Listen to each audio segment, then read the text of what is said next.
नमस्कार जी, माननीय श्री धर्मपाल मलिक जी, आपको दीपावली की बहुत बहुत शुभकामनाएं। और मैं अपने सभी साथियों को बताना चाहता हूं, देखिए अभी थोड़ा सा वेट करवाएंगे आपसे माननीय सर को सुनने के लिए। मैं इनके विषय में थोड़ा सा बताऊंगा कि ये वो इंसान हैं, इनको इंसान नहीं कहे, जिंदा दिल इंसान हैं कि हर मौके को पूरा जीते हैं। आज लगभग 73 साल की आयु है, लेकिन वही जुनून, वही जोश जो एक बच्चे में होता है, वही ताजगी आज भी रखते हैं अपने दिल में श्री धर्मपाल मलिक जी। तो हम बात करेंगे धर्मपाल मलिक साहब से कि दीपावली की शुभकामनाएं उनको बहुत बहुत, और वो क्या कहना चाहेंगे माननीय मलिक साहब।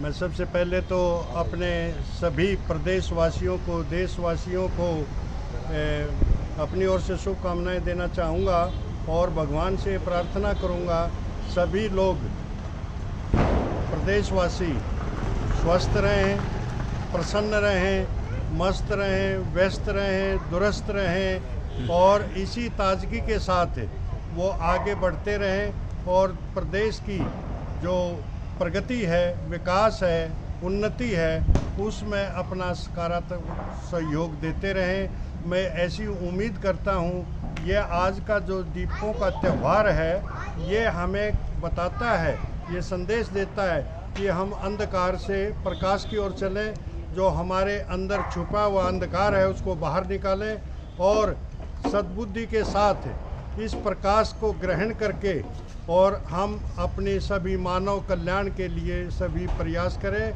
और सकारात्मक सोच के साथ आगे बढ़े, तो निश्चित रूप से हमारा समाज, हमारा प्रदेश और ये सारी की सारी पूर्ण मानव जाति है, वो बहुत ही अच्छी सोच के साथ देश के विकास में सहयोग करेगी, ऐसी उम्मीद है मेरे को।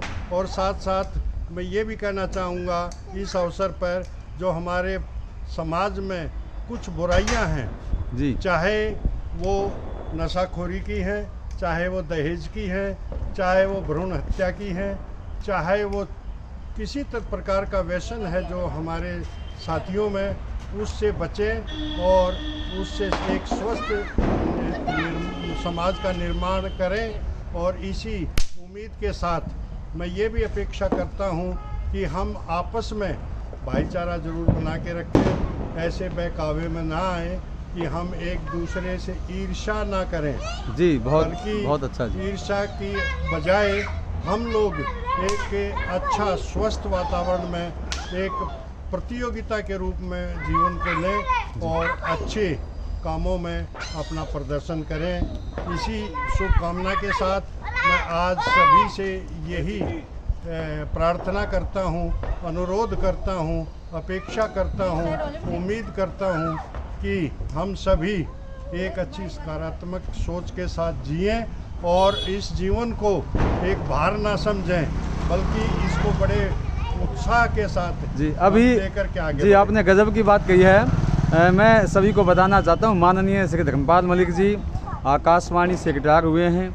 न जाने कितने बुद्धिजीवियों से इनका पाला पड़ा और देश को दिशा देने में बहुत बड़ा योगदान माननीय सर का रहा है। आज भी वो सक्रिय रहते हैं। जैसा कि अभी आपने एक बहुत गजब की बात मलिक साहब कही है, ये जो आपने कहा ना उत्साह, तो मैं ये जानना चाहता हूँ आपसे, ये उत्साह आप लाते कहाँ से? आज भी इस आयु में आप मतलब जैसे ये उत्साह पूरा ताज़ा दिखाई देते हैं, क्या रहस्य है इसका मलिक साहब? मैं दूसरों के सुख से मैं बहुत खुश होता हूँ। क्या बात है, कमाल की बात कही सर आपने। और ज़्यादातर लोग क्या करते हैं, दूसरों के सुख से दुखी होते हैं और अपने दुख को अंदर समेटते हुए अंदर एक ईर्ष्या रखते हैं, जलन रखते हैं, जो कि उसके शरीर को शारीरिक रूप से, मानसिक रूप से, बौद्धिक रूप से, आध्यात्मिक रूप से जो उसका पतन करती है।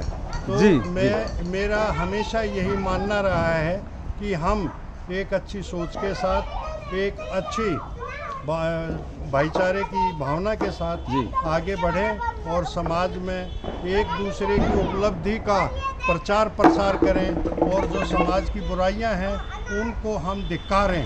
आपके कहने का तात्पर्य मलिक साहब यही है कि ये सारी एनर्जी, ये सभी ऊर्जा जो है आपके सकारात्मक रहने से, लोगों से प्रेम करने से ये चीज़ें मतलब व्यक्ति में आती। योगेश जी, जो मानव में जो स्फूर्ति है, ऊर्जा है, उसकी कोई सीमा नहीं है। अगर आपको उसको सही दिशा में, सकारात्मक दिशा में ले जाएंगे तो बहुत जल्दी ही आप अपने लक्ष्य को प्राप्त करेंगे।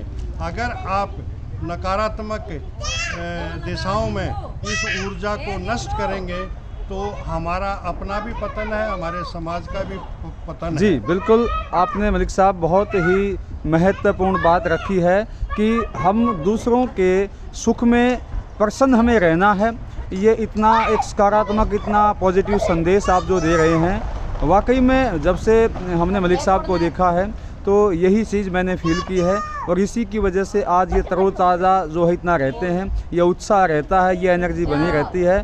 तो साथियों, इतना महत्वपूर्ण मैसेज मिल रहा है तो मुझे उम्मीद है कि ऐसे बेशकीमती इंसान से एक बहुत बहुमूल्य जो मैसेज हमें मिला है तो बेशक इससे हमारे समाज का भला होगा, समाज को दिशा मिलेगी। ये हमारे अनुभवी बुद्धिजीवी लोग हैं जो समाज को सही दिशा प्रदान करते हैं और इन्हीं की वजह से समाज में सामंजस्य, भाईचारा, मैत्री भाव, प्रेम भाव जो है वो बना रहता है। धर्मपाल मलिक साहब जी, आपका बहुत बहुत धन्यवाद। आपका बहुत कीमती समय हमने लिया है। बहुत बहुत शुक्रिया मलिक साहब। हम लोगों के पास समय बहुत ज़्यादा होता है और हम चाहते हैं इस ज़्यादा समय को ज़्यादा से ज़्यादा हितकर बनाने के लिए, समाज के लोगों को एक अच्छी दिशा देने के लिए ये लगा रहे। और आप जैसे जो श्रेष्ठ जने हैं, गुणी जन हैं, जो ऊर्जा से भरपूर हैं, निश्चित रूप से आप भी एक बहुत अच्छा आप भी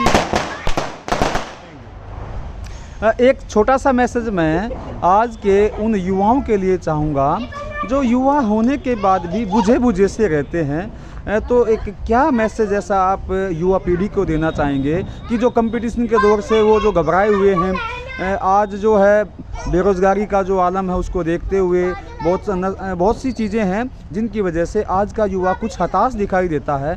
कोई ऐसा संदेश कि वो आगे बढ़ सके, उत्साह से आगे बढ़ सके, ऐसा कोई मैसेज आपकी ओर से, ऐसा कोई सुझाव? हमारी जो आजकल की शिक्षा है, एजुकेशन है, वो सिलेबस बेस्ड, सिलेबस ओरिएंटेड है। हमें शिक्षा के साथ साथ विद्या देनी है, जो विद्या हमें एक श्रेष्ठ मानव का निर्माण करती है। हमारा युवा वर्ग आजकल दुखी क्यों है?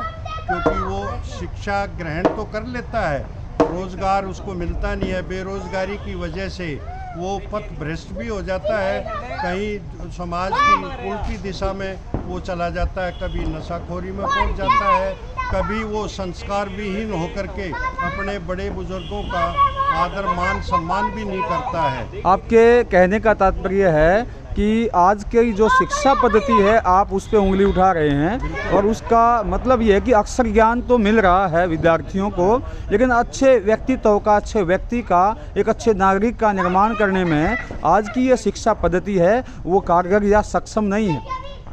यही आपका मैसेज है। हमारी जो शिक्षा है ना, एजुकेशन जिसको बोलते हैं जी, वो ऐसी होनी चाहिए जो हमें socially well adjusted, morally enlightened और स्पिरिचुअली भी वो हमें एक श्रेष्ठ इंसान बनाए। ये इस तरह की जो शिक्षा होगी ना, वो निश्चित रूप से ऐसे हमारे युवा वर्ग को एक दिशाहीन उससे अवस्था से निकाल करके एक अच्छे रचनात्मक कार्यों में उसको लगाएगी। और मैं ये समझता हूँ कि रोज़गार को ही केवल अपना धंधा ना बनाए। रोज़गार सरकारी नौकरी ही नहीं होती है, अपना काम धंधा भी कर सकते हैं। अपना काम धंधा कैसे शुरू किया जाए, उसमें क्या दिक्कतें आती हैं, ऐसी बहुत सारी संस्थाएं हैं, ऐसे व्यक्ति हैं जो इस दिशा में मार्गदर्शन कर सकते हैं। आपके कहने का उद्देश्य, तात्पर्य ये है कि काम करेंगे तो समस्याएं तो रहेंगी, हमें समस्याओं के सामने झुकना नहीं है, घुटने नहीं टेकने हैं, जीवन आगे बढ़ने का नाम है। बहुत ही महत्वपूर्ण, बहुत कीमती संदेश माननीय धर्मपाल सर की ओर से, मलिक साहब की ओर से। मुझे लगता है कि, मुझे विश्वास है कि आज भी आप जो एक बीड़ा उठाए हुए हैं समाज में अच्छाई के लिए, अच्छाई को बढ़ावा देने के लिए, इससे हमारे समाज को वाकई में फ़ायदा मिलता है, मैं देख रहा हूँ और मिलता रहेगा। हम आपके अनुभवों से आपके जो एक पथ प्रदर्शक का आप एक भूमिका निभाते हैं उसका सदैव लाभ लेते रहेंगे। हमसे बात करने के लिए बहुत बहुत धन्यवाद मलिक साहब। बहुत बहुत धन्यवाद आपका भी। और इसको जो है आप एक खुद युवा होते हुए भी और इतने ऊर्जा से भरपूर होते हुए भी इस दिशा में निश्चित रूप से हमारे युवा वर्ग का मार्गदर्शन करेंगे, ऐसी मुझे उम्मीद है। बहुत बहुत धन्यवाद। जय भारत, जय हिंद। Thank you sir.